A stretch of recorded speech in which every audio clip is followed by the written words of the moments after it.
बात मदरसे पर मर्यादा तार तार, बयानों की लक्ष्मण रेखा पार। ये सवाल इसलिए कि यूपी सरकार मदरसों का सर्वे करा रही, लेकिन इस सर्वे पर ऐसी महाभारत हो रही है कि हर दिन आग लगाने वाला एक नया बयान सामने आ रहा है। ऐसा ही एक बयान मौलाना साजिद रशीदी ने दिया है, जिससे बवाल मच गया। वहीं भाषा की एक मर्यादा निषाद पार्टी के मुखिया और यूपी सरकार में कैबिनेट मंत्री संजय निषाद ने भी पार कर दी। और सवाल बड़ा हो गया है कि अगर ऐसे बयानों से कुछ हुआ तो जिम्मेदार कौन होगा।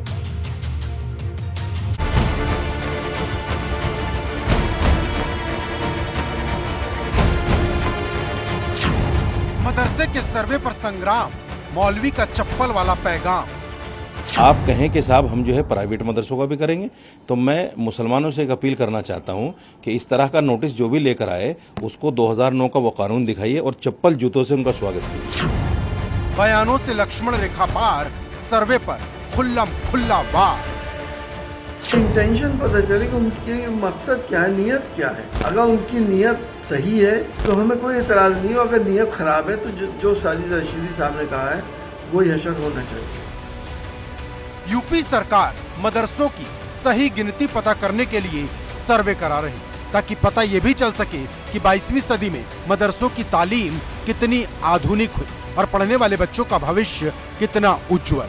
लेकिन इस सर्वे को लेकर मौलाना साजिद रशीदी ने ऐसी बात कह दी जिस पर बड़ा बवाल खड़ा हो गया। आप कहें कि साहब हम जो है प्राइवेट मदरसों का भी करेंगे, तो मैं मुसलमानों से एक अपील करना चाहता हूं कि इस तरह का नोटिस जो भी लेकर आए उसको 2009 का वो कानून दिखाइए और चप्पल जूतों से उनका स्वागत कीजिए। मौलाना का ये बयान सीधे सीधे भड़काने वाला है। रशीदी ऑल इंडिया इमाम एसोसिएशन के अध्यक्ष भी हैं, इसलिए कुछ गंभीरता तो दिखानी चाहिए थी, क्योंकि मौलाना के इस बयान पर अगर कुछ हुआ तो इसका जिम्मेदार कौन होगा। दरअसल जब से मदरसे के सर्वे का ऐलान हुआ है तब से ही यूपी की सियासत उबाल मार रही। क्या ओवैसी, क्या एसटी हसन, सब बारी बारी से निशाना साध चुके हैं। अब लोगों में उत्तर प्रदेश में ये अवेयरनेस पैदा हो चुका है कि भाई हमने इन वोट देकर अपना ही नुकसान कर लिया, क्योंकि कोई आवाज उठाने वाला नहीं है, कोई नाइंसाफी के खिलाफ बोलने वाला नहीं है। अब जैसा मिसाल के तौर पर मदरसों को, मस्जिदों को इलाहाबाद में बुलडोजर लगाया गया, कभी रिएक्ट नहीं किया। इंटेंशन पता चले कि उनकी मकसद क्या है, नियत क्या है। अगर उनकी नियत सही है तो हमें कोई एतराज नहीं हो। अगर नियत खराब है तो जो साजिद रशीदी साहब ने कहा है वही हशर होना चाहिए। लेकिन इन सब के बीच कई नेता ऐसे भी हैं जो मदरसों के सर्वे की वकालत करते करते लक्ष्मण रेखा लांघ जा रहे, क्योंकि ऐसा ही एक बयान कैबिनेट मंत्री और निषाद पार्टी के अध्यक्ष संजय निषाद ने दे दिया है।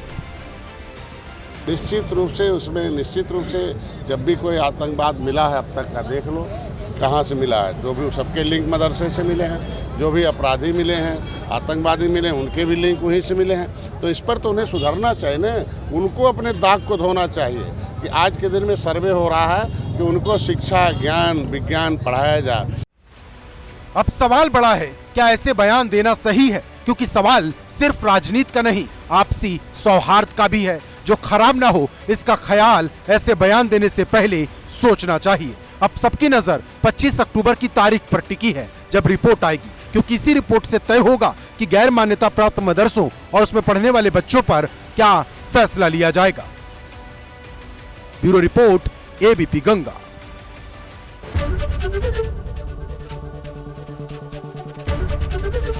एबीपी गंगा, खबर आपकी, जुबान आपकी।